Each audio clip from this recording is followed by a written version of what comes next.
Warning, the following video may contain adult language and themes. Viewer discretion is strongly advised. If you have a problem with this, stop playing this video now.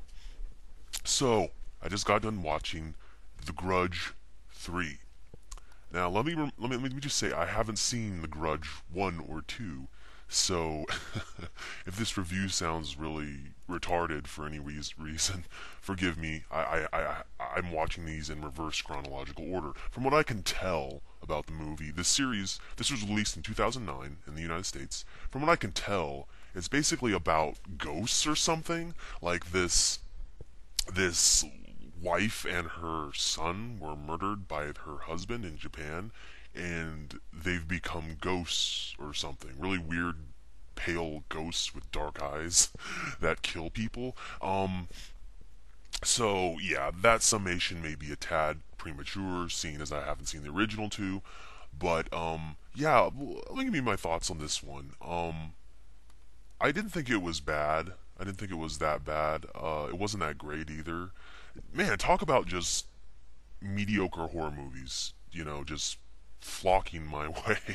Um, but if I guess this was released around the same time, I believe, as the Saw series. When was the Saw series released? I can't remember. But if you're going to compare it to that series, then yeah, this is pretty bad. Let me see. Internet Movie Database. Saw 7. When was Saw 7 released?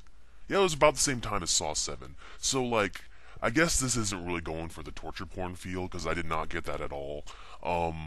I believe this was released in theaters, and I believe it did pretty well. Um, but I haven't heard anything about a Grudge 4 yet. But what did I think about it overall? It was okay. I guess I give it like a 6.2. Probably deserves a little bit lower because yeah, I mean, they've been releasing much better. Like, I don't know what the purpose of this movie was. Like, um, I have this philosophy that horror movies either satisfy one of two venues. It's either they satisfy the artistic, suspenseful category, or they satisfy the blood and gore and tits category, which is the more visceral, the more like just raw primeval, like, ugh, I want some blood, I want some tits. I don't care if it's artsy. It either satisfies one of those two things. And this didn't really satisfy either of those. At least the Saw series satisfies, the blood and the gore and maybe not the tits so much, but you know what I'm saying. This didn't really satisfy either one. I'm not really sure what this was trying to satisfy. It's definitely not artsy, or at least it doesn't deserve to be. It stars Shawnee Smith, the girl who, Amanda, who is in the Saw series, and it starts out, I believe, with the leftovers of the previous Grudge movie, like this little boy who survived, who's the only survivor, and he's in a mental hospital, and Shawnee Smith is his doctor, and I'm gonna get into spoilers here, but like he gets killed, I guess, by the ghosts while he's in the mental hospital. That's another problem I had with this movie. It's never explicitly told, at least, what the extent of the powers of the ghosts are. It seems like they can kill whoever the fuck they want whenever they want. At least to me, that's what it seemed like. Like I said, I haven't seen the previous movies. Maybe it's explained in those. But yeah, like the ghosts get the kid in the mental hospital. They like throw him around the room and break all his bones and stuff. And on camera, it looks like the kid's just like being tossed around, like the G-Man or whatever those CGI characters in those Half-Life 2 like fucking videos on YouTube where they like toss the bodies around. That's what it looked like. And so the kid gets killed that way, and they're like, "Oh wow, it's such a mystery. The kid was crazy though, right?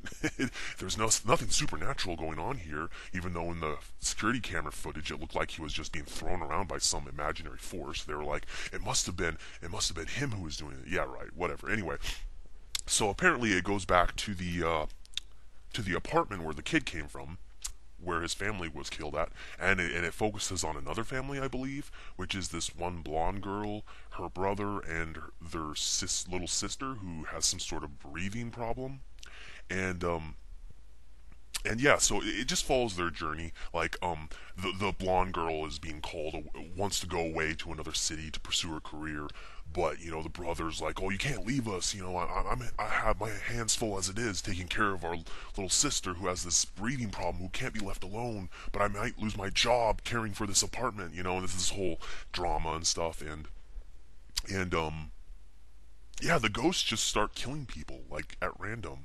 Like people in the apartment, like they eventually kill the doctor, and it's like it's kind of hard to understand what their power, the extent of their powers are. Like I think they kill people who weren't even involved with the murders, who weren't even involved with anything. Like, and they don't even have to kill people who were. You don't even have to be from the apartment. It's just so random what the ghosts do.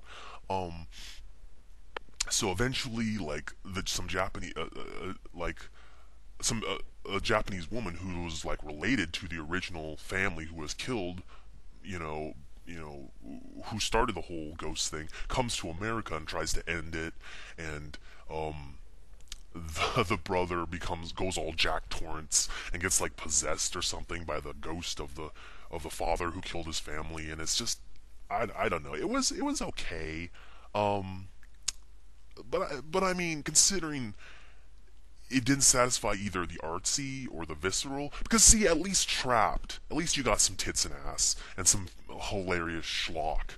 But like this, you don't get any tits and ass. At least I don't remember any. There's not any good kills.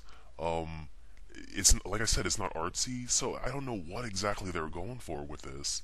Um, apparently it did well, so I'm gonna give my rating. I'm gonna give it. See it if you like. I mean, you could do a lot worse. Um, but it really is only. I probably only give it like a 6.2 to 6.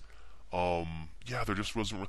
And on a side note, I do not find the killers scary at all. Like they just look odd. They were a little shocking at first, but they just look odd. They just look like Japanese people in white face paint crawling around going, you know, it's not scary. It's just fucking stupid. I don't know. I'll have to see the other Grudge movies. Maybe they'll clear this up, but it's hard to imagine that they'd make this any better. I think I actually want to watch The Ring 2. I think I want to watch the U.S. release of The Ring 2. I saw The Ring 1. Because wasn't that released around the same times as these Grudge movies? They cranked out all these Grudge movies, Saw movies, etc. I remember them all coming out around the same time. Grudge, Saw, Ring, um, yeah, when did The Ring 2 come out? Anyway, so that's my rating. I gave it a 6.2. Probably should give it a lower rating, but anyway, see it if you like.